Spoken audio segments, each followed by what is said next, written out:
अगर किसी पार्टी या फंक्शन पर जाना है, आप अपने फेस को ब्लीच करना चाहते हैं तो इस ब्लीच क्रीम को यूज करें। आपकी स्किन ऐसे शाइन करेगी, इतना ग्लो आएगा कि सब आपसे पूछेंगे कि आज क्या लगा कर आई हो चेहरे पर। बिस्मिल्लाहिर्रहमानिर्रहीम। अस्सलाम वालेकुम व्यूअर्स, कैसे हैं आप सब? उम्मीद करती हूँ सब खैरियत से होंगे।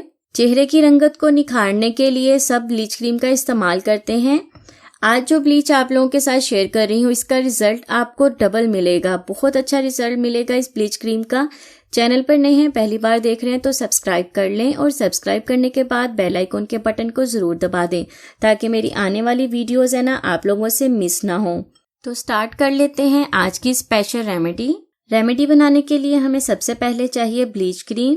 आप कोई सी भी ब्लीच क्रीम यूज कर सकते हैं। मैं यहाँ केयर वालों की ब्लीच क्रीम यूज कर रही हूँ। सबसे पहले हम क्रीम डाल लेंगे। किसी पार्टी या किसी फंक्शन पर जाना है, आप अपने रंग को गोरा करने चाहते हैं तो सबसे पहले आप सोचते हैं फेस को ब्लीच कर लिया जाए। ब्लीच क्रीम तो आप सभी यूज करते होंगे, लेकिन आज जो मैं ब्लीच क्रीम आपको बता रही हूँ ना, इसको यूज करके आपको बहुत अच्छा रिजल्ट मिलेगा। मैंने पूरी ब्लीच क्रीम इसमें डाल दी है। सेकेंड चीज, इसके अंदर एक्सीलेटर होता है, जो पाउडर होता है वो मैं इसमें डाल दूंगी। अच्छा, आपने इसे अपने फेस के हिसाब से डालना है, आपने इसे ज्यादा यूज नहीं करना। जब आप ब्लीच बनाती हैं तो आपको पता होगा आपकी स्किन पर कितना पाउडर अच्छा रहता है, इसीलिए आपने उतना ही डालना है। यहाँ मैंने पूरा पैकेट क्रीम का डाला है और हाफ से भी कम मैंने इसमें पाउडर का डाला है। अच्छा, क्रीम बनाने के बाद अक्सर ऐसे होता है जो पाउडर है ना, ये वाला, हम इसे वेस्ट कर देते हैं, हम इसे फेंक देते हैं, लेकिन आपने इसे फेंकना नहीं है। आप जब भी अपने हाथों और पाँव को वॉश करना चाहें ना, इस पाउडर को टब में डालें, थोड़ा सा नीम गर्म पानी डालें और थोड़ी सी शैम्पू डाल के जबरदस्त सी रेमेडी बन जाएगी आपके हाथों और पाँव को गोरा करने वाली। इसको वेस्ट करने की बजाय आपने इसका इस्तेमाल अपने हाथों और पाँव को गोरा करने के लिए करना है। आप जब यूज करेंगी ना, आप खुद कहेंगी कि आपके पाँव से मैल कुचैल साफ हो जाएगी, आपके पाँव की रंगत भी गोरी हो जाएगी। तो एक रेमेडी के साथ मैंने दूसरी रेमेडी भी आप लोगों के साथ शेयर कर दी हाथों और पाँव के लिए। अच्छा, अब चलते हैं ब्लीच की तरफ। मैं आपको बताती हूँ उसके बाद सेकंड चीज हमने क्या डालनी है। सेकंड चीज जो हमने डालनी है वो है ये व्हाइटनिंग कैप्सूल। ये आपको कॉस्मेटिक की शॉप से आसानी से मिल जाएगा। ये वाला कैप्सूल रंग को गोरा करने के लिए इस्तेमाल किया जाता है। इंस्टेंट आपके फेस पर ग्लो लाएगा, आपकी रंगत को निखारेगा, आपका फेस ऐसे चमचमा उठेगा जैसे आपने कोई महंगा फेशियल करवाया हो।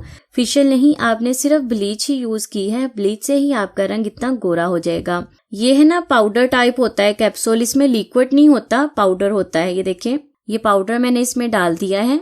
बाजारी फेशियल जैसा रिजल्ट पाने के लिए इस ब्लीच क्रीम को यूज करें, आप खुद कहेंगे कि इतना अच्छा रिजल्ट मिला है। लास्ट में हम इसमें ऐड करेंगे स्किन शाइनर। सॉफ्ट टच वालों का स्किन शाइनर मैं यूज कर रही हूँ। हाफ चम्मच के करीब मैं इसमें स्किन शाइनर डाल दूंगी, है ना। जबरदस्त सी रेडी हो गई है ब्लीच क्रीम। इस ब्लीच क्रीम को आप अपने फेस पर, अपने हैंड पर, फीट पर, बाजुओं पर अच्छी तरह से कर लें। शादी पर जाने से पहले जब भी हम ब्लीच क्रीम करते हैं तो एक बार इस ब्लीच क्रीम को भी यूज करके देखें। अच्छी तरह से मिक्स कर लिया है मैंने इसे। आपने मिक्स ऐसे करना है कि जो ब्लीच क्रीम के जो हमने पाउडर के अंदर जो दाने हैं ना, जो छोटे छोटे से पार्टिकल्स होते हैं, वो अच्छी तरह से क्रीम के अंदर मिक्स हो जाएं। ऐसे मिक्स करना है आपने। ये देखें, ये बहुत अच्छी तरह मिक्स हो गया है। 10 से 15 मिनट के लिए आपने इस ब्लीच क्रीम को अपने फेस पर लगाना है। लगाने के बाद अपने फेस को वॉश कर लें। आप देखेंगे कि आपका चेहरा कितना निखर गया है। जैसे ही आप इस्तेमाल करेंगे आपको बहुत ही अच्छा रिजल्ट मिलेगा। एक बार इस्तेमाल करके देखें इस ब्लीच क्रीम को। अगर मैं इसे लगाकर वॉश करके दिखाऊंगी तो वीडियो बहुत लंबी हो जाएगी, इसीलिए बगैर मैंने इसे वॉश किए मैं यहाँ अपने हैंड पर आपको लगाकर दिखा रही हूँ। जब आप इसे इस्तेमाल करेंगे तो आप इसका रिजल्ट देख के खुद हैरान रह जाएंगे। तो फ्रेंड्स, ये थी मेरी आज की रेमेडी। उम्मीद करती हूँ ये रेमेडी भी आपके बहुत काम आएगी। वीडियो को लाइक और दूसरों के साथ शेयर जरूर करें। अल्लाह हाफिज।